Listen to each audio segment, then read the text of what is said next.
Mic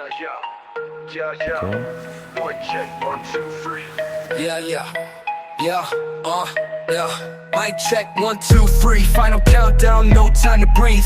Get your mind ready, your rhymes better be on to the teeth to be defeated by he. The one they call the GOAT, checkmate on the beat. 跟不上我的节奏 ，workflow， 嘴巴闭上，肩膀摇晃的特别一样。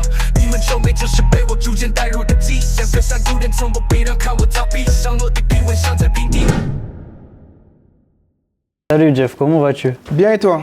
Ouais, ça va, tranquille. Oh, attends, on va la refaire.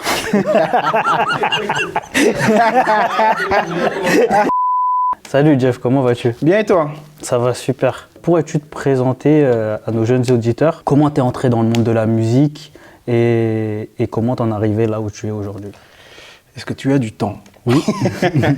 Alors, moi, c'est Jean-François Ferrier, les gens m'appellent Jeff. Donc j'ai un parcours d'une vingtaine d'années dans l'industrie du disque, où j'ai essentiellement travaillé en label. Donc j'ai commencé stagiaire pour finir directeur de label, de gros label. Et j'ai fait une pause pendant un certain temps, où j'ai monté une boîte de prod et j'ai réalisé des clips, bon, pas mal de clips. Comment je suis rentré dans cette industrie? Moi j'étais à la fac, comme beaucoup de gens, mais j'étais à la fac, je me faisais chier. Je suis mis diplôme pour faire plaisir à mes parents et je voulais absolument faire un stage. Et ce qui s'est passé, c'est qu'on m'a filé un numéro, j'ai appelé, plus grand des hasards, boum boum, et je me retrouve chez Hostile Records, qui était le label numéro 1 du rap à l'époque, donc un gros fan de rap, il y a mes yeux qui sautent au plafond. Il y avait qui comme artiste là-bas? Il y avait Rof, Diams, Ayam, il y avait Alia, il y avait Arsenic, il y avait Yannick, rien que ça c'était déjà, voilà. Il y avait les compilations première classe. C'était notre époque, t'étais pas né, mais bon. Et donc voilà, et je me retrouve... Dès mes premières heures chez Hostile, je sais que finalement je travaille là-dedans, je travaille dans l'industrie du disque. Et justement, comment t'en es arrivé à aller jusqu'à la SACEM? Comme je t'ai dit, j'ai un long parcours où j'ai fait du clip. Dernièrement, le dernier label que j'ai fait, c'était TF1 Musique, où je travaillais en tant que directeur marketing là-bas. Okay. Donc c'est pas Playtou, hein, c'est le label de musique de TF1. Mais c'était une expérience qui n'était pas hyper enrichissante pour moi, donc j'avais pas trop envie de continuer. Encore une fois, par le plus grand des hasards, je mets fin à mon contrat avec TF1. Moi, je décide de faire totalement autre chose, vraiment autre chose, écriture de scénario, ouvrir un bubble tea et faire quelque chose de plus cool. Et je tombe sur une annonce à la SACEM et cherchais un responsable du répertoire rap, ce qui m'a parlé. Et je pense que je convenais exactement à ce qu'il cherchait dans la mesure où, de mes 20 ans de carrière, j'ai une connectique de ouf avec tous les plus gros et même les petits acteurs de ce répertoire qui ont fait que voilà. Et j'ai trouvé le job hyper intéressant et challengeant pour moi parce que même si j'avais une connaissance en droit d'auteur, j'étais pas le plus calé. Et ce qui a fait que j'apprenais tous les jours et c'était hyper intéressant et enrichissant pour moi. Et justement, en quoi consiste le rôle de la SACEM pour les jeunes artistes? Alors, le rôle de la SACEM, c'est la Société des auteurs, compositeurs et éditeurs de musique. Donc, c'est des gens qu'on va représenter, ce sont les auteurs, les compositeurs et les éditeurs. Le rôle de la SACEM, c'est-à-dire que quand tu adhères à la SACEM, tu donnes le droit à la SACEM de collecter tes droits d'auteur et de te les répartir. Donc le rôle de la SACEM, c'est un partenaire pour tous les auteurs, compositeurs et éditeurs, où toi, si tu déposes tes œuvres, la SACEM va pouvoir collecter pour toi au prorata de ce que tu as inscrit dans l'œuvre, tout simplement. Et c'est assez simple, plus ton œuvre est diffusée et plus tu touches de l'argent. Et comment vous défendez et protégez les droits des artistes? Alors, ce qui se passe, c'est que le droit d'auteur, c'est une défense qui est continue. Il faut savoir qu'aujourd'hui, c'est hyper complexe. Donc, il y a certains pays, genre anglo-saxons, qui, eux, pour eux, le droit d'auteur, c'est genre limite, ils te donnent 100 € et puis tu cèdes tes droits, etc. Et c'est un truc franco-français qui fait qu'aujourd'hui, on se bat quotidiennement pour le droit d'auteur. Ce qui fait que la force de la SACEM, c'est le nombre d'adhérents. Plus il y a d'adhérents à la SACEM, plus ta force est puissante, dans la mesure où quand tu représentes des gros acteurs comme DJ Snake, comme Gims ou comme Aya Nakamura aujourd'hui, quand tu vas taper à la porte de Spotify, de TF1 et des radios, tu peux négocier au plus gros taux. plus le répertoire est présent et plus tu peux négocier. Et c'est un truc assez franco-français où le droit d'auteur est quand même hyper important. La SACEM est la première OGC du monde qui fait que on collecte le maximum pour tous nos ayants droit. Et concrètement, quels sont les avantages à s'inscrire à la SACEM? Ce que je dis souvent, c'est que tu n'es pas obligé d'aller à la SACEM. Ouais. Donc force à toi et courage à toi. Si tu dois appeler, comme je l'ai dit tout à l'heure, Énergie, Spotify, Deezer pour négocier pour toi. L'avantage, c'est l'offre, c'est que nous aujourd'hui, on parle directement et à TF1, et à Skyrock, et à tous les diffuseurs. Et la SACEM aujourd'hui est force de proposition pour défendre au mieux et au meilleur taux surtout les droits d'auteur. Maintenant, on va passer à la rubrique concernant les questions des abonnés. Si je ne connais pas l'identité du beatmaker, est-ce que je peux m'autoriser 100% des droits sur un morceau? Non. Absolument pas. Ça, tu sais que moi, par rapport à mon poste, moi je suis responsable du rap, donc je vais beaucoup dans les quartiers, donc c'est une question qui revient mais quotidiennement. La problématique qu'on a, c'est que tu as des notions de droit qui font que quand tu crées une œuvre, tu as ce qu'on appelle le droit moral. C'est-à-dire que si tu crées une œuvre, moi, je ne peux pas prendre ton œuvre, je ne peux pas la découper, la parcelliser, faire ce que je veux, la modifier sans ton accord. C'est la base. Okay. Si tu crées une œuvre et que moi, je veux la réutiliser, il faut que toi, tu dises oui. C'est la base. Et je ne peux pas me substituer au créateur d'une œuvre. C'est-à-dire que si tu as fait une œuvre, même si j'utilise, que je sample, que je coupe, etc., je suis obligé de te créditer. Ok. Ça, c'est la base. Ça, c'est la loi, c'est les règles, les fondamentaux, etc. Donc, ce qu'il y a, et surtout dans le hip-hop, il y a eu l'émergence des type beats, qui était l'Eldorado, dans la mesure où, quelqu'un qui avait peut-être pas de compositeur, il allait sur YouTube, il allait sur une plateforme, et puis il prenait une prod, et puis il dit, vas-y, je l'ai jeté $100 à un mec du Connecticut, donc c'est à moi. Sauf que non. Si tu prends l'exemple de BeatStart, qui est une des plus grosses plateformes, ce qu'il y a, c'est que les gens prennent des compos sur BeatStart, mais qu'il y a un contrat de 5 pages écrit en anglais qu'ils ne lisent pas. Ok. Voilà, il faut lire les contrats, c'est très important. Ouais, il faut toujours lire. Il faut lire le contrat. Et dans ce contrat, c'est stipulé que si tu dois déposer l'œuvre, tu es obligé de créditer le créateur à hauteur de 50% sur la part compo. Ok. Sauf qu'en plus de même si tu as payé ton même si tu as payé, tu es obligé de le créditer et tu es obligé de lui donner sa part. Ok. Et de deux, et c'est ça, c'est qu'il y a plein de petits alinéas que nous, on a du mal à gérer. D'accord. Je ne sais pas si tu vois, mais sur ces plateformes d'achat de type beat, tu as souvent le fait que tu as le droit d'utiliser la prod, mais il ne faut pas que ça dépasse tant de millions de streams, il ne faut pas que ça dépasse tant de millions de vues, il ne faut pas que ça aille à la radio, il ne faut pas que ceci, il ne faut pas que cela. Tu vois. Donc tout ça, c'est hyper...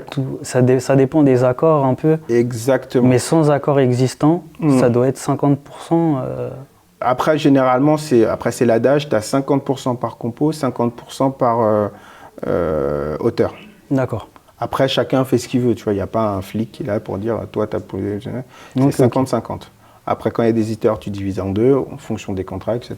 Terminer avec les type beats, surtout que dans ces contrats-là, le créateur de la prod peut unilatéralement reprendre sa prod quand il veut.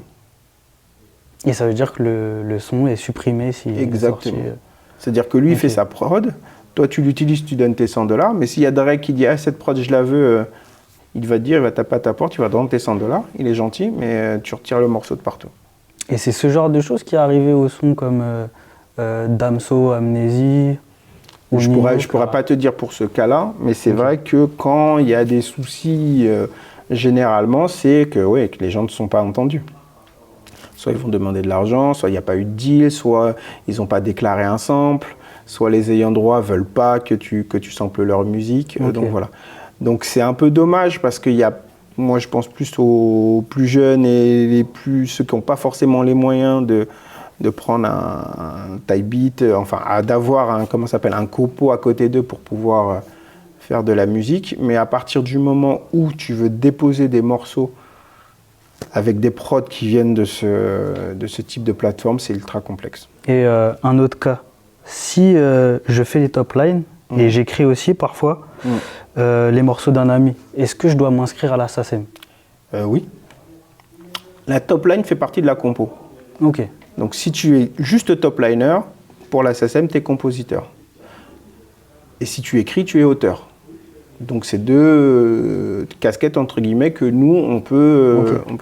Et c'est-à-dire qu'à partir du moment où si tu n'es pas inscrit à la SACEM, on fait un son tous les deux, tu l'as écrit et top liné, moi j'ai fait la compo, et ben si moi je dépose le titre et que toi tu n'es pas à la SACEM, tu ne pourras pas toucher ton argent. Ok. Ah ouais, c'est nécessaire. C'est mieux. Je ne dis pas c'est nécessaire, c'est mieux.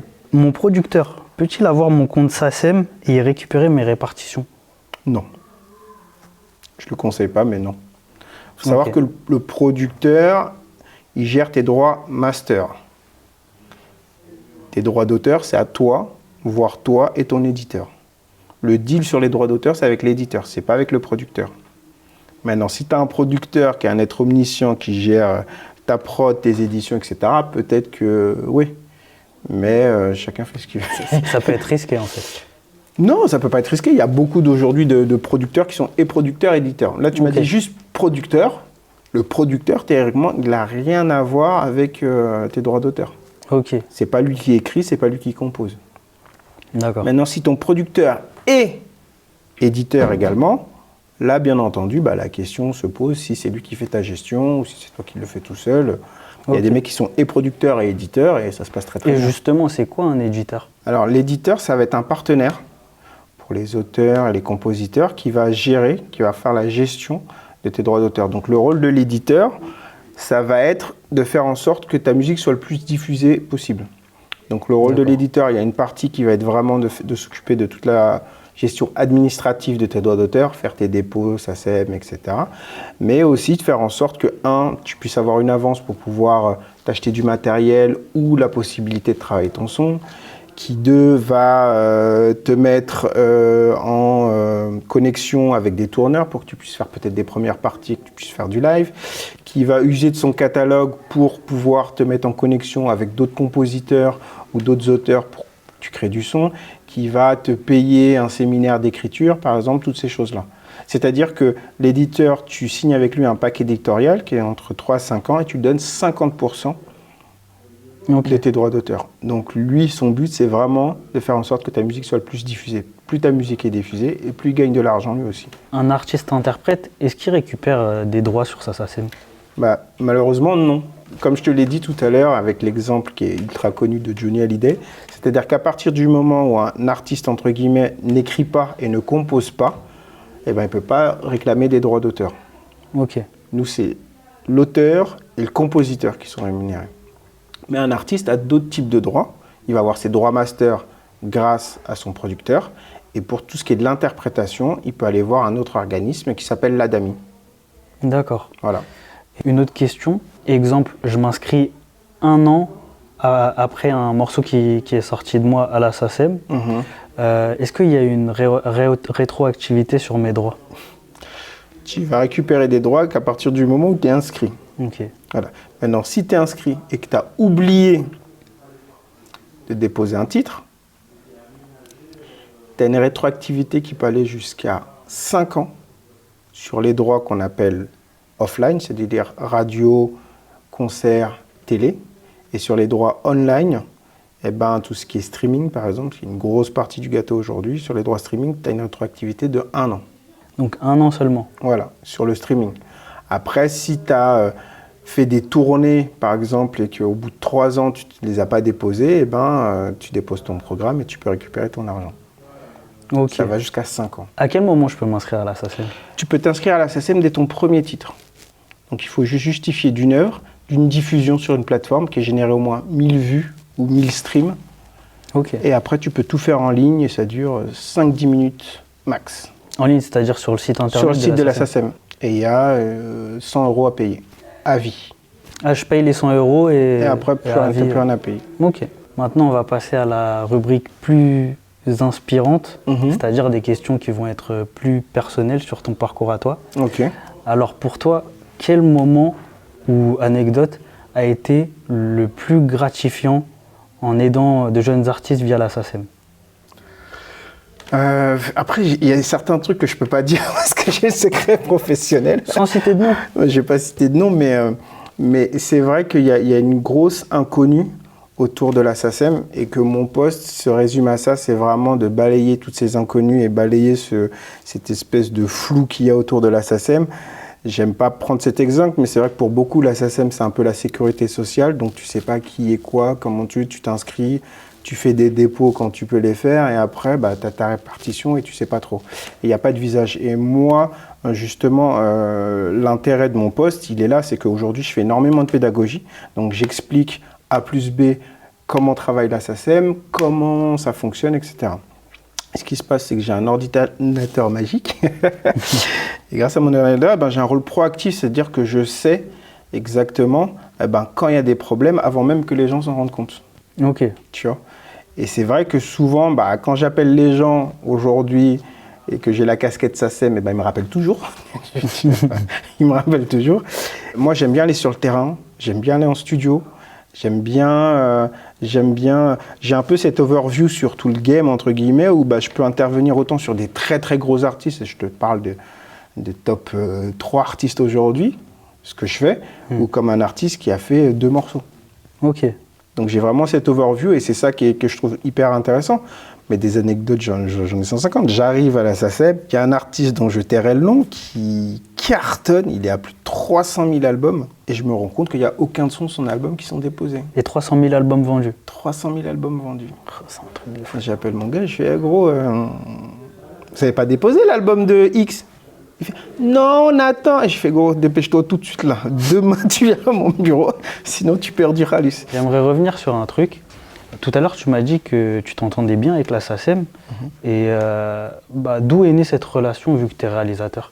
Quand j'étais réalisateur, l'anecdote qui m'arrivait avec la SACEM, c'est que moi je fais des clips, et comme je te dis, j'ai beaucoup de chance dans ma vie, donc je fais des clips de Section d'Assaut, et ça cartonne.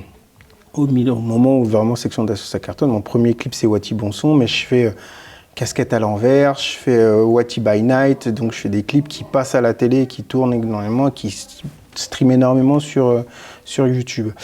Et ce qui se passe, c'est que j'entends parler des droits d'auteur, mais j'ai aucune connaissance au truc. Donc qu'est-ce que je fais? Les gens me parlent de la SACEM, j'ai pris mon téléphone, j'ai appelé la SACEM, bonjour, je m'appelle Jean-François Ferrier, je fais des clips qui passent à la télé, comment je fais pour toucher de l'argent? Et la Dana s'est un peu moquée de moi, elle m'a dit venez à la SACEM, et je suis parti. Et j'ai fait mon inscription, etc. Elle m'a tout expliqué, elle a été hyper bienveillante. Et ça fait que moi après, le rôle que j'ai maintenant, je le faisais avec tous les réals. Donc j'allais voir tous les réals, je disais mais va à la SACEM, il faut que tu t'inscrives quand tes clips y passent, nanani, nanana, etc. Donc il faut savoir que la SACEM est la seule OGC du monde à donner des droits d'auteur pour les clippers. Ok. Donc il n'y a aucune autre OGC dans le monde qui fait ça.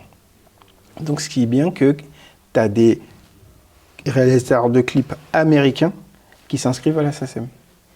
Ok. Pour toucher, genre Colin Tilley qui fait les clips de Justin Bieber et de Kendrick Lamar. Il est à la SACEM par exemple. Et la SACEM, oui, c'est les auteurs-compositeurs, mais dans notre répertoire, on a aussi les poètes, on a aussi les réalisateurs d'émissions musicales, on a les chroniqueurs radio, et on a aussi tout ce qui est spectacle vivant, donc stand-uppers et les gens qui font les humoristes. Ça signifie qu'on n'est pas obligé d'être français pour s'inscrire à la SACEM? Non. Tu peux être dans n'importe quel pays et t'inscrire à la SACEM. Il y a environ 30 000 membres de la SACEM qui sont d'origine étrangère. Parce qu'au-delà de la répartition, déjà on a les meilleurs taux du monde. Et de deux, on a ce côté où tu as un accompagnement. Tu vois, la SACEM, tu peux avoir une mutuelle par exemple, tu vois, grâce à la SACEM. Donc, il y a pas mal d'Américains qui, en sachant ça, veulent venir à la SACEM parce qu'ils peuvent bénéficier d'une mutuelle. On a un régime de retraite complémentaire qui s'appelle le RES, qui fait que, à partir du moment où tu es inscrit à la SACEM, dès le premier euro collecté, tu vas avoir une espèce de cagnotte que tu vas collecter, et puis le plus tard possible, on l'espère, mais sur les 62 ans, tu peux avoir une rente complémentaire par rapport à ce que tu as généré. Ah ouais, c'est super intéressant. Et il y a pas mal d'aides aussi que tu peux avoir, aide au développement éditorial, tu peux avoir l'aide à l'auto-entrepreneur, et donc il y a pas mal de fonctionnements qui font qu'on accompagne que le rôle de la SACEM n'est pas juste de collecter et de répartir, mais vraiment d'accompagner au maximum. avec la couverture sociale, avec, comment ça s'appelle aussi, les formations. Donc il y a plein de petits tips comme ça, hyper intéressants. En plus, c'est totalement le créneau de notre association Horizon. Ce qu'on veut, c'est sensibiliser de jeunes artistes à leurs droits. Donc, est-ce que tu accepterais de recevoir des jeunes... Ça dépend, tu me donnes combien? Non, je rigole. Mais avec grand plaisir. Avec grand plaisir. Okay. Moi, aujourd'hui, je me bats justement pour que les gens inscrits à la SACEM viennent à la SACEM et viennent en rendez-vous. Et on est là pour répondre justement à toutes leurs questions. Et je trouve ça hyper intéressant qu'ils viennent. C'est très important qu'aujourd'hui, comme je disais, le rap, c'était un peu l'enfant mal aimé de l'industrie du disque. Donc tout le monde est en autarcie, chacun fait ses trucs de son côté, la promo tout seul. On n'a plus besoin de maison de disques, ce qui est super parce qu'il y a de plus en plus de gens qui entreprennent. Il y a de plus en plus de gens qui sont autodidactes, qui ont des vrais postes aujourd'hui de directeur artistique, de manager, de trucs, etc. C'est hyper intéressant. Mais la SACEM, c'est le partenaire et il faut qu'on s'entraide et moi, je suis là pour ça. Donc avec grand plaisir. Et dernière question, de ton parcours personnel dans la musique, quelle leçon as-tu retenu que tu aimerais partager? La première leçon, c'est l'humilité. Si, excuse-moi du terme, tu peux être plus haut que ton cul, tu n'iras pas très loin. La deuxième chose, c'est que tu fais que de la musique, tu ne sauves pas des vies. Vraiment pas. Et après, c'est que du bonheur. C'est que du bonheur. Moi, j'ai la chance d'avoir travaillé avec des artistes incroyables. J'ai vécu des trucs extraordinaires, j'ai fait 3 fois le tour du monde grâce à mon métier. Donc je pense que si j'étais peintre en bâtiment, je ne serais pas aussi épanoui. Donc voilà, non, c'est vraiment, et c'est des rencontres humaines qui sont hyper intéressantes et gratifiantes. Après les artistes, c'est particulier, des fois tu as énormément de pression, tout n'est pas rose. Voilà, tu es challengé tout le temps, parce que tu as une grosse épée de Damoclès au-dessus de la tête qui fait que quand tu es en label, le chiffre parle. Donc voilà. Et puis plus tu montes dans les strates et plus l'artistique n'existe plus. Donc moi je suis ancré dans l'artistique, c'est quelque chose qui me passionne. Moi ce qui m'a intéressé dans la musique, c'est vraiment le processus de création, de se dire que voilà, tu prends un mec, il va poser en studio, et après tu fais un morceau, et après tu fais un visuel, et après tu fais un clip, et après tu fais un disque, tu fais un vinyle, il va sur scène, comment le public réceptionne le truc, et monter ça en vente, et que ça explose, ou que ça explose pas, tu vois. Mais au moins être fier de ce que toi tu as créé, ou en tout cas tu as mis ta pièce à l'édifice de ce truc-là. Et moi, comme je dis tout le temps, j'ai eu la chance de bosser avec des artistes mais extraordinaires. J'ai bossé avec Gims, j'ai bossé avec Dadju, j'ai bossé avec Lafouine, j'ai bossé avec Rof, avec Diams, avec IAM. Et c'est des gens avec qui j'ai vraiment bossé.